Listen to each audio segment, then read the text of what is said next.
तुम्हारा बहुत बहुत शुक्रिया यास्मीन। कोई बात नहीं।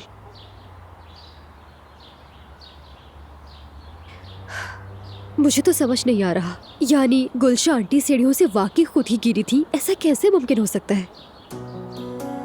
तुम गुलचा साहिबा के पास क्या कर रही थी? और क्या मतलब है कि गिरने के वक्त तुम उनके साथ थी?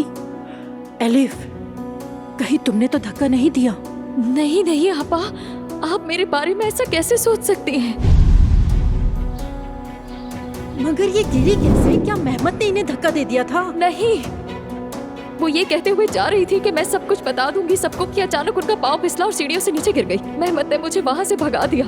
कहने लगा अगर किसी ने तुम्हें यहाँ देख लिया तो समझेगा तुमने धक्का दिया है। शायद वो मुझे फंसाना चाहता था, पता नहीं। मैं घबराहट में वहाँ से भाग गई। सफिया आपा? अरे क्या पता, बस क्या? मुझे यही पता चला कि गिर गई है वो।